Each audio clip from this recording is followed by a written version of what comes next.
Hello everyone. I wanted to share a brown stock recipe.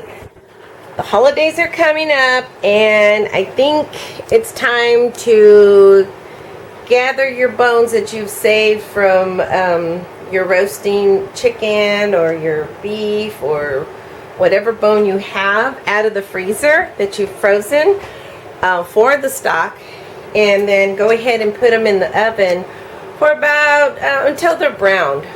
It took my chicken bones. I only have from one chicken, so mine's going to be pretty much a vegetable stock. It takes usually about an hour. So, but as you see, I just have a small portion, and most of them are vegetables. But that's okay, because it's going to be delicious anyways. And there's different ways of making stock. This stock is a brown stock because it's browned.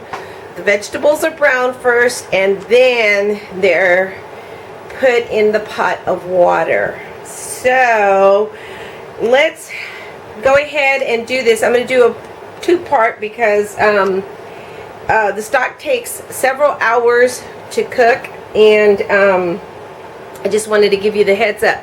But as you see, this is from my right here. This is like the celery and the carrots when I roasted my chicken, but I've already roasted my chicken bones, so I've set that aside. Now you can use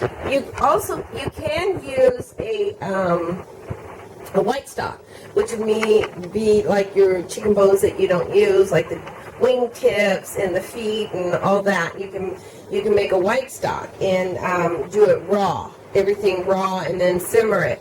But this, like I said, this is going to be it's going to give it a different flavor. So I like the flavor, and so here we go. So I have what I have is some extra virgin olive oil and the canola oil, a half and half, and then I'm just going to go ahead and spread that on there, just kind of put it on the vegetables. And I have a couple carrots and a bell pepper and some red onions. Wanted to get rid of this red onion. I have some garlic, and you just kind of swirl it all in there. Just kind of mix it. Okay. And by the way, I don't know if you noticed, but sometimes I have flaws on my I need to say something else and I say something else. And so I try to correct. I watch my videos and I say, oh, it's not flaxseed, that's chia seed. That's an example. So so I have to correct them, if you notice on my notes on the bottom. So if I mess up, then you'll see the correction on the notes. It's on the comment part, okay? All right, so I'm just going to go ahead and put this on a line. Usually you don't use a line, but this is how we were taught in our culinary class. And just kind of spread it out. So I have some celery, a couple stalks of celery. I already have celery here. And then you don't have to do of course you don't have to do the parsley. And that's your regular parsley. It's not the flat leaf. Your curly leaf parsley. And you just kind of spread it out nice and pretty. If you want to season it, you can. Thyme is always good. You want to use a sachet. I'm not going to use a sachet. I'm just going to stick everything in there. But that's the most appropriate way of making your stock. So I'm just going to go ahead and do this. Spread it out. Nice and pretty. Aren't those pretty colors?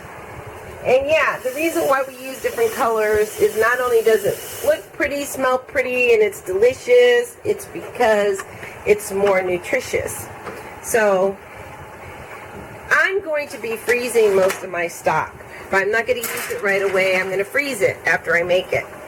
So go ahead and put it in the oven at 375 to 400. And it'll take about a good half hour to 45 minutes. And I'll have a pot of boiling water on, as you see here. So I might even pick it up a little bit, and then I'm going to turn it over and make sure that if you want, you can sprinkle a little salt on there, and that's fine. And then I'm going to see if I can dig up some thyme. So there you go. And then this is going to be the first part of the stock, and then probably be about 3 parts. So I'll show you what it looks like afterwards. But I think I've done a segment, but I haven't done the brown stock. So this is a brown stock for you, okay? Great for gravies, for your beans, for anything. Your risotto. I mean, it's just great for pretty much everything. Tamales. All right, I'll see you soon. All right, bye.